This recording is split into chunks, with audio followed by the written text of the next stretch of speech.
With State Superintendent of Education Molly Spearman not seeking re-election this year, the office is up for grabs in November. This week, we sit down with the candidates who could soon be in charge of your child's education. Tonight, our Jason Raven speaks with South Carolina educator Lisa Ellis, the Democratic nominee for State Superintendent.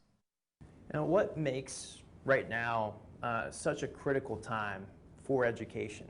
For more than 2 decades, Lisa Ellis has been teaching. She says her experience in the classroom has prepared her to be South Carolina's next state superintendent of education. Our education can go one of 2 ways in South Carolina, and we can continue to fight for it in protecting public education and providing a high-quality education for every student in South Carolina, or we can look at the route of dismantling it. Ellis won the Democratic primary in June. She is also the Alliance Party candidate, so her name will appear twice on your ballot this November. Ellis founded the teacher advocacy group SC for Ed. Now, that grassroots group spearheaded the May 2019 teacher protest at the State House. More than 10,000 people attended that rally.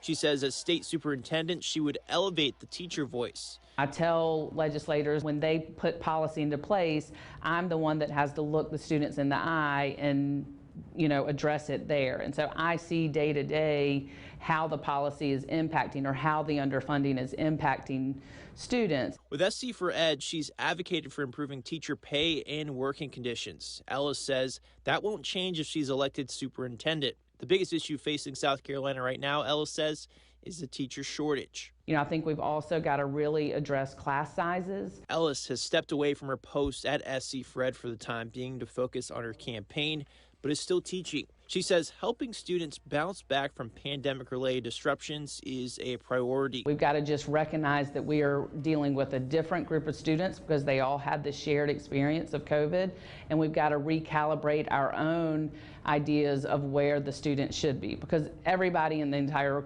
world is behind academically. And when it comes to school safety, Ellis says the state needs to look at support for students who are struggling academically and are isolated. According to Ellis, responsible gun ownership at home could help keep schools safer. Now, Ellis says she'll advocate for more funding to bring in more mental health counselors and other staff. We've got to really look at, really fixing a lot of our school buildings that have aged and have not been kept up to date in terms of safety measures. Earlier this year, the South Carolina House of Representatives passed a bill that would ban critical race theory instruction in K-12 schools. Now, that bill stalled since it didn't meet the crossover deadline, and Ellis argues that legislation is unnecessary. We've created this sort of ghost to get away from what is actually happening in schools, and that is underfunding. That is driving our teachers away. That is threatening teachers and, getting people to learn how to record teachers in action.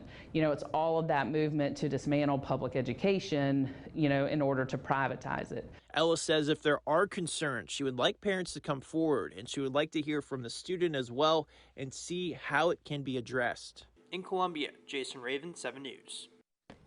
And to watch that full interview with Ellis, head to our website at WSPA.com. Be sure to tune in tomorrow night for our one-on-one with Republican nominee Ellen Weaver on 7 News at 5.